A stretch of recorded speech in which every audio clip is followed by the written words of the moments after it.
आज हम इस वीडियो में अम्ल, क्षार, लवण इन सभी के बारे में देखेंगे कि अम्ल क्या है, उदाहरण, उपयोग, इनका गुण क्या होता है। इसी प्रकार से हम क्षार का देखेंगे और लवण का भी देखेंगे, यानी कि प्रबल अम्ल क्या होते हैं, दुर्बल अम्ल, प्रबल क्षार, दुर्बल क्षार, इन सभी के बारे में हम देखेंगे और लवणों का वर्गीकरण भी हम देखेंगे इसी एक वीडियो में। तो आइए हम शुरू करते हैं अम्ल से। तो यदि हम आर्हेनियस के अनुसार बात करें और यही जो आता है परिभाषा जो आजकल मान्य है आधुनिक में, वो यही है अकॉर्डिंग टू आर्हेनियस। आर्हेनियस ने जो बताया था अम्ल की परिभाषा वही मान्य है आधुनिक में। तो देखिए अम्ल क्या है। अम्ल वह पदार्थ है जो जल में घुलकर H+ आयन देता है, अम्ल कहलाता है। यानी कि कोई भी पदार्थ, जैसे मान लीजिए हम X पदार्थ मान लेते हैं और यहाँ पे जल, अब यदि जल में घुल जाए और H+ आयन दे तो ये जो X है वो कैसा पदार्थ होगा, वह अम्ल होगा। उदाहरण के द्वारा ये समझते हैं, जैसे मान लीजिए HCl। अब देखिए जब HCl को जब जल में घोला जाएगा तो H+ मिलेगा और Cl- मिलेगा। तो H+ की जो संख्या होगी, मतलब H+, देखिए HCl क्या दिया, H+ आयन दिया, तो इसी को हम अम्ल कहेंगे। आइए देखते हैं हम कुछ अम्ल के उदाहरण। देखिए यहाँ पर क्या है, जैसे अम्ल के उदाहरण है HCl भी अम्ल का उदाहरण है, H2SO4 भी अम्ल का उदाहरण है, HNO3 भी है, CH3COOH है। अब देखिए अम्ल जो होते हैं इसमें एक चीज़ और यह भी पाया जाता है कि जैसे अम्ल दो प्रकार के, एक प्रबल अम्ल होता है, एक दुर्बल अम्ल होता है। तो देखिए प्रबल अम्ल कौन है और दुर्बल अम्ल कौन है। तो देखिए जो प्रबल अम्ल हैं उसके उदाहरण आपको यहाँ पर मिलेंगे, H2SO4, HCl, HNO3, H2ClO4। जिस तरीके से H2SO4 है, बस केवल H की जगह पे Cl है, H2SO4, H2ClO4, HCl, HNO3। ठीक है। दुर्बल में क्या है, दुर्बल में एक जो सबसे अच्छा उदाहरण है वो CH3COOH है, यह दुर्बल अम्ल है। H2S भी दुर्बल अम्ल है, HF है, H2CO3 और HCN, ये सभी क्या हैं, दुर्बल अम्ल हैं। अच्छा ये मान लीजिए जैसे आपको अभी क्वेश्चन में दे दिया जाए कि अम्ल की क्षारकता ज्ञात कीजिए, कि अम्ल की क्षारकता देखिए क्या होता है कि जैसे कोई भी अम्ल है,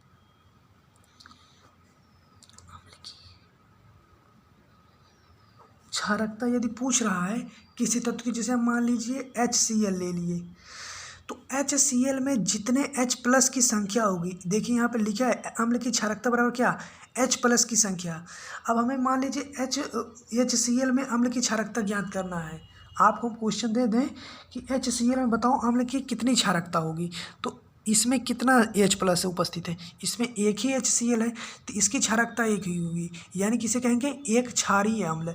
दूसरा उदाहरण देखते हैं H2SO4, तो इसमें क्या होगा, H++ हो जाएगा, SO4-, यानी कि जो H+ आयन की संख्या होगी 2, तो इसकी क्षारकता क्या होगी 2, इसे क्या कहेंगे, द्वि क्षारीय अम्ल। इसी प्रकार से H3PO4, इसमें H+ की संख्या होगी 3, तो इसे कहेंगे त्रिक्षारीय अम्ल। ठीक है, अम्ल की क्षारकता हो गई। अब देखिए अम्ल के गुणधर्म क्या होते हैं। अम्ल के जो गुणधर्म होते हैं उसमें पहला जो गुणधर्म है, अम्ल जो होता है वो विद्युत का चालक होता है, नंबर 1 चीज़। नंबर 2 चीज़ क्या है कि जो अम्ल जो है ये सक्रिय धातु से क्रिया करके हाइड्रोजन मुक्त करता है। जैसे मान लीजिए कोई भी अम्ल है, यदि यह सक्रिय धातु के साथ क्रिया करे, किसके साथ, सक्रिय धातु के साथ क्रिया करे, तो यह हाइड्रोजन उसमें मुक्त करता है, हाइड्रोजन मुक्त करता है। और अम्ल क्षार के साथ क्रिया करके लवण तथा जल बनाता है। एक चीज़ ये बहुत इंपॉर्टेंट है कि जो अम्ल है वो क्षार के साथ क्रिया करके लवण और जल बनाता है। क्या बनाता है, लवण और जल। दूसरा चीज़ है कि अम्ल जो है क्षारों के साथ क्रिया करके लवण और जल बनाता है, और आप ये भी कह सकते हैं कि क्षार भी अम्ल के साथ क्रिया करके लवण और जल बनाते हैं। अम्लों की जो प्रकृति होती है वो संक्षारक की होती है, यानी कि जो संक्षारक मतलब आप पढ़े भी होंगे, जो मोर्चा लग जाता है, मतलब जंग लगना, वो अम्लों के कारण ही होता है। अब देखिए अम्ल का उपयोग कहाँ किया जाता है, जैसे आपके मान लीजिए कपड़े में स्याही लग गया है तो उसके धब्बे को साफ करने में हम ऑक्सैलिक अम्ल का प्रयोग करते हैं। ऑक्सैलिक जो है यह भी तो अम्ल है, तो इसका प्रयोग जो है कपड़े से स्याही हटाने में। और फार्मिक अम्ल ये बहुत मतलब फलों का संरक्षण करने में, जीवाणुनाशक के रूप में। जैसे अभी कोई फल है उसमें एक कीटाणु लग रहे हैं तो उसके मतलब बचाने के लिए फार्मिक अम्ल का प्रयोग करते हैं। दूसरा क्या है, सल्फ्यूरिक अम्ल, रंग एवं औषधि के निर्माण में, अगर किसी रंग का निर्माण करना है या औषधि का निर्माण तो उसमें हम किसका उपयोग करेंगे, सल्फ्यूरिक अम्ल का। अब देखते हैं हम क्षार। देखिए क्षार वे पदार्थ होते हैं जो जल में घुलकर हाइड्रोक्सिल आयन यानी कि OH माइनस आयन देते हैं, उसे हम क्षार कहते हैं। आप सरल शब्दों में कह सकते हैं वे पदार्थ जो जल में घुलकर OH माइनस आयन देते हैं उसी को हम क्या कहते हैं, क्षार कहते हैं। तो अम्ल में क्या है, अम्ल में घुल के H+ आयन देंगे और क्षार में क्या देते हैं, OH माइनस आयन देते हैं। तो अम्ल और क्षार में यही अंतर, इसमें H+, इसमें OH माइनस। ठीक है, H+ को हाइड्रोजन आयन कह सकते हैं, OH माइनस को हाइड्रोक्सिल आयन कह सकते हैं।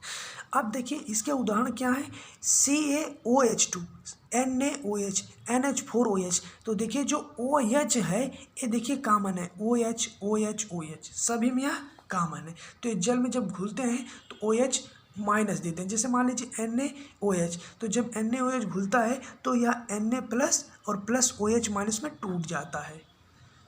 ठीक, एक चीज़ जो आपको भी हम बहुत इंपॉर्टेंट नहीं बताए थे वो ये देख लीजिए कि देखिए हमने क्या, देखिए क्षार जो है लाल लिटमस को नीला कर देता है। ठीक इसी प्रकार से इसमें क्या लिखा है कि अम्ल नीले लिटमस को लाल कर देता है। यह जो परिभाषा है यह आधुनिक परिभाषा मतलब पहले दी गई थी कि अम्ल जो है, अम्ल और यह हो गया क्षार, अम्ल हो गया और ये हो गया क्षार। ठीक, अम्ल जो है नीले लिटमस को क्या करेगा, लाल, नीले लिटमस को क्या करेगा अम्ल, लाल। और जो क्षार है यह लाल लिटमस को क्या कर देगा, नीला।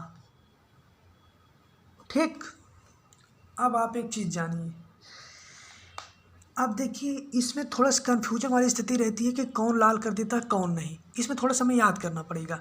तो देखिए आप इससे कैसे बच सकते हैं, एक ट्रिक है इसके लिए कि अम्ल का जो स्पेलिंग होता है एसिड, एसिड होता है, और क्षार का जो होता है बेस। ठीक, और जो नीला होता है ब्लू। तो आप कैसे याद कर सकते हैं, अगर कोई दो व्यक्ति, एक व्यक्ति अगर हमें पता लग जाए, अगर जैसे दो व्यक्ति हैं, दो व्यक्ति में से कोई एक व्यक्ति मतलब चोर है मान लीजिए, और जब एक व्यक्ति का पता लग जाए कि नहीं भाई यह व्यक्ति नहीं है तो इसका मतलब क्या हुआ, इसका मतलब एक दूसरा व्यक्ति है। ठीक उसी प्रकार से इसमें क्या है कि जो क्षार है इसका हम बी ले लेंगे और इसका भी हम बी। तो देखिए जो बेस है वो आखिरी में क्या कर देगा लिटमस को, ब्लू। तो जब क्षार जो है लास्ट में क्या कर देगा, नीला, तो अम्ल का आप याद कर सकते हैं कि अम्ल क्या करेगा, लाल। दोनों तो एक चीज एक जैसा करेंगे नहीं, क्षार लाल लिटमस को नीला कर देगा। कैसे याद करेंगे, क्षार की इंग्लिश होती है बेस, से बी लेंगे, और लाल लिटमस को नीला कर देता है, नीला से नीला होता है ब्लू, और बी ब्लू से लेंगे बी। तो बेस और ब्लू दोनों का समान है बी बी, यानी कि यही नीला कर देंगे। और जब ये नीला हो गया, एक पता लग गया, तो दूसरा हमें अपने आप पता लग जाएगा। तो आप इसे समझ गए होंगे कौन नीला करता है कौन लाल। अब देखिए प्रबल क्षार हम देख लेते हैं कौन होता है। प्रबल क्षार होता है NaOH, KOH, CaOH2 और BaOH2। तो OH OH OH इसमें सब में है। ठीक है, दुर्बल क्षार क्या होता है, NH3 होता है, C6H5, NH2 NH2 NH2 NH, C2H5N, ये सभी क्या होते हैं, दुर्बल क्षार होते हैं। वैसे आपको केवल प्रबल क्षार याद रखने की जरूरत है। अम्ल में प्रबल अम्ल, दुर्बल अम्ल दोनों याद रखें। क्षार में केवल प्रबल क्षार से ही काम चल जाता है। जैसे मैंने आपको बताया था कि अम्ल की क्षारकता H+ की संख्या होती है, ठीक उसी प्रकार से क्या है क्षार की अम्लता, तो क्या होगा OH माइनस। अब जैसे देखिए NaOH की क्षारक NaOH क्या है, क्षार है, तो क्षार की क्या होगी, अम्लता। तो NaOH की अम्लता क्या है, 1 है, क्योंकि इसमें OH की संख्या 1 है। BaOH2 इसमें 1, इसमें कितने हैं OH, 2 हैं, तो ये 2, इसे क्या कहेंगे, द्विक्षारीय अम्ल, द्विक्षारीय, इसे हम क्या कहेंगे, द्वि अम्ल क्षारीय। इसे क्या, इसमें देखिए OH 3 है, तो इसे 3 त्रिय अम्ल क्षारीय कहेंगे। ठीक है, अब देखिए इसके गुणधर्म हम देख लेते हैं, प्रॉपर्टी। तो देखिए जो क्षार होता है यह विद्युत का चालक होता है, जैसे अम्ल होता है उसी प्रकार से यह भी, और यह केवल कुछ धातुओं के साथ ही क्रिया करके हाइड्रोजन मुक्त करते हैं। जैसे वो था वह सक्रिय धातु के साथ क्रिया करके हाइड्रोजन मुक्त करता था, लेकिन इसमें होता है केवल कुछ ही धातुओं के साथ क्रिया करके हाइड्रोजन मुक्त करते हैं। दूसरा चीज़ हमने आपको बताया था, जिस तरीके से अम्ल जो है क्षार के साथ क्रिया करके लवण और जल बनाते हैं, उसी प्रकार से क्षार भी अम्ल के साथ क्रिया करके क्या बनाते हैं, लवण और जल। देख सकते हैं आप, क्षार प्लस अम्ल, लवण प्लस जल।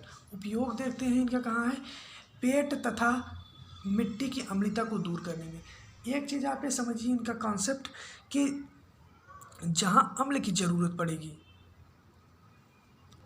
कि जैसे अगर कहीं अम्ल ज़्यादा हो गया, ठीक, जैसे मान लीजिए कहीं भी है अम्ल जब ज़्यादा हो जाएगा तो उसकी मात्रा को मेंटेन करने के लिए क्षार डाल दीजिए। यदि क्षार ज़्यादा हो जाता तो उसकी मात्रा को मेंटेन करने के लिए अम्ल। देखिए नंबर 1 उपयोग क्या है, पेट तथा मिट्टी की अम्लता को दूर करने में। जैसे जब पेट में एसिडिटी हो जाती है तो उसी को दूर करने के लिए हम क्षार का प्रयोग करते हैं। दूसरा क्या है, जो चमड़ा है, जैसे मान लीजिए कोई यहाँ इसके ऊपर जब बाल जो रहते हैं उसे साफ करने में। ठीक है, अब देखिए दूसरा क्या है, कास्टिक सोडा एवं व्यंजक चूर्ण बनाने में भी इसका उपयोग होता है। तो आप हमें कमेंट में बताइए कास्टिक सोडा और व्यंजक चूर्ण का फार्मूला क्या होता है। तो ये हो गया पूरा क्षार के बारे में। अब हम देखते हैं लवण क्या है। तो अब हम देखते हैं लवण क्या होता है। तो देखिए, वे पदार्थ जो जल में घुलकर H+ व OH- बनाते हैं, जल में घुलकर H+ व OH- बनाते हैं। अब तक हम पढ़े थे जो अम्ल था उसमें केवल H+ था, क्षार था OH-। लवण में क्या होगा, ये जल में घुलकर H+ व OH दोनों आयन बनाते हैं। ठीक है, तथा अम्ल व क्षार के बीच उदासीनीकरण क्रिया के फलस्वरूप ही बनते हैं। जो अम्ल और क्षार रहेगा उसके बीच उदासीनीकरण क्रिया के फलस्वरूप बनते हैं, उससे क्या कहते हैं, लवण। अब देखिए कि जैसे जो एसिड है, क्या है, एसिड, और ये क्या है, बेस, यानी कि अम्ल और क्षार झूलकर क्या बनाते हैं, सॉल्ट। ठीक है, अब देखिए हम आपको एक उदाहरण द्वारा समझते हैं। देखिए हमने आपको बताया था CH3COOH, यह क्या है, यह दुर्बल अम्ल है, और यह क्या है, प्रबल क्षार। तो दुर्बल और प्रबल क्षार को जब हम मिलाएंगे तो देखिए भी आपको क्या बन जाएगा, यहाँ लवण बन जाएगा। तो देखिए CH3COH, CH3COH प्लस NaOH, देखिए यहाँ पर क्या बना, CH3COONA, यानी कि यहाँ तक तो पूरा था, H इससे निकल गया और यहाँ आ गया N। ठीक, और यहाँ से आ गया क्या, एक H, और तो ये H2 हो गया, H2O हो गया, और यहाँ पे Na आ गया। तो हमने आपको बताया था कि जब अम्ल और क्षार क्रिया करते हैं तो लवण और जल बनाते हैं। तो देखिए यहाँ पे लवण आपका बन गया CH3CONA, और फिर यहाँ पे प्लस आपका जल। तो यहाँ पे जो एसिड और बेस की क्रिया है ये साल्ट भी देता और फिर प्लस जल भी देगा। ठीक है, तो इस चीज़ का आप ध्यान दीजिए, अम्ल और क्षार में हमने आपको यह बताया था। ठीक, इस प्रकार से देखिए इसका उदाहरण क्षार का और है, आप देख सकते हैं, जैसे जो NaOH होता है और फिर प्लस HCl होता है, ये दोनों, ये प्रबल अम्ल है, यह भी प्रबल क्षार है। देखिए जो इसका क्रिया होगा क्या होगा, NaCl एक तरफ हो जाएगा, और देखिए H 2 H हो गए, H2O। तो देखिए लवण भी दिया और जल भी। इसी प्रकार से आप समझ सकते हैं K2SO4 NaCl NH4Cl। ठीक है, लवण का वर्गीकरण हम देखेंगे, क्लासिफिकेशन ऑफ साल्ट। तो देखिए कितने प्रकार के होते हैं, 5 प्रकार के होते हैं, मुख्यतः 5 ही प्रकार के होते हैं। हाँ, पहला जो लवण है, आप केवल एग्जाम्पल याद कर लीजिए, एग्जाम्पल पूछा जाता है, जैसे 2-4 एग्जाम्पल बता देंगे कौन आता है, आप उसे याद कर लीजिए। सामान्य लवण का एग्जाम्पल क्या है, NaCl NH4Cl। आप देख सकते हैं, जो आप इसका याद कर लीजिए और इसका। कई बार ये पूछ लेता है कि द्विक लवण जो है, द्विक लवण का एग्जाम्पल है, तो आप कह सकते हैं फिटकरी है। फिटकरी का सूत्र यहाँ पर दिया गया, K2SO4 × L2SO4 होल 3 × 24H2O। ये फिटकरी का सूत्र होता है। इसके बाद होता है मोर लवण।